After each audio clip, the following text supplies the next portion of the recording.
Welcome to White Regis TV film review and preview. I'm Andrew Wright. This week, the Super Mario Galaxy movie arrives in cinemas. The film is a sequel to 2023's The Super Mario Bros. Movie. The film stars Chris Pratt, Charlie Day, Anya Taylor-Joy, Jack Black, and Keegan-Michael Key reprising their roles from the first film, and they are joined by Benny Safdie, Donald Glover, Glenn Powell, and Brie Larson. The film revolves around Mario, Luigi, and their friends who venture across outer space to rescue Princess Rosalina from Bowser Jr., who plans to utilize her power to conquer the galaxy.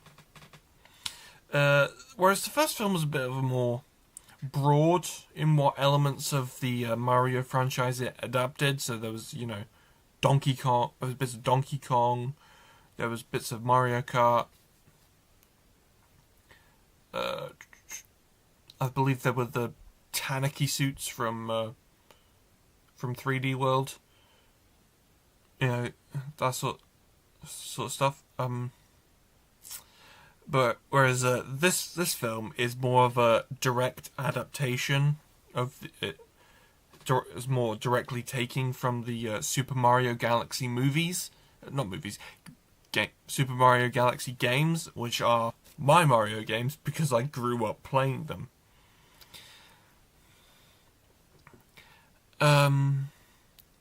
It finally introduces Yoshi, which is which is a character I really love, and the film also crosses over with the Star Fox video game series, which is another Nintendo series. Hang on. Never mind. Lagged. Yes, Glenn Powell plays the titular Star Fox from the Nintendo Star Fox video game series, so that's bringing you in because there's been a lot of talk for a long time about a Nintendo cinematic universe, like they're doing a live-action Legend of Zelda, I know. But I know they would talk about an animated one and then doing Super Smash Bros. An animated Super Smash Bros. So it's going to be a lot of speculation from now on.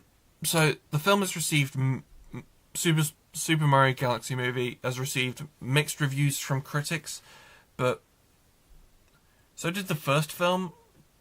Which is kind of standard for these types of films to get mixed reviews from critics, but they end up being popular with audiences, so it's one of those where kind of like critic opinions don't really matter. So I'm seeing it in a couple weeks, so it'll be like, it doesn't matter what I say. I don't really have any power anyway. But it'll do well regardless. The Super Mario Galaxy movie is in cinemas now. This week, The Housemaid arrived on home video. The film is an erotic psychological thriller from director Paul Feig and stars Sydney Sweeney, Amanda Seyfried, and Brandon Sklenar. The film revolves around Sweeney's Millie, a young woman with a troubled past, when she becomes the live-in maid for a wealthy family whose household holds dark secrets. The film had good reviews, successful at the box office, especially as it followed in the footsteps of films like Fatal Attraction, Basic Instinct, two films I've never seen, but and to be honest, I was skeptical going into this film, as I'm not against the kind of roles that Sydney Sweeney made her name doing, like Euphoria, and that type of thing.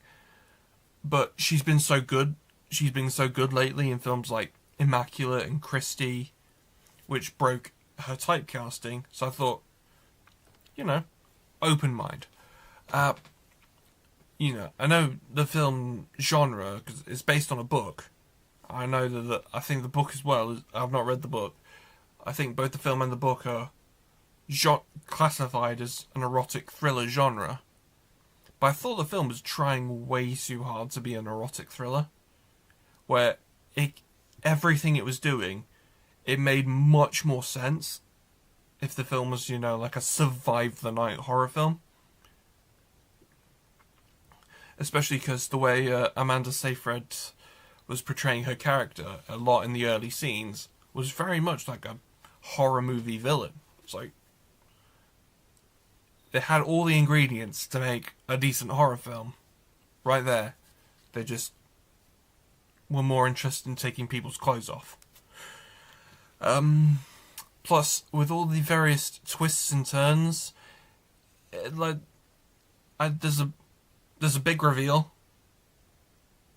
and then there's another big reveal on top of each other. So it's just, and it just sort of comes out of nowhere. So you kind of think that one character's like this, but then they're actually like that because another character is two-faced.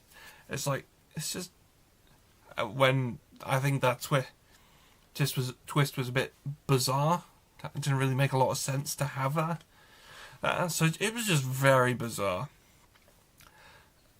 I didn't really gel with it, to be honest. I gave the film 2.5 stars out of 5.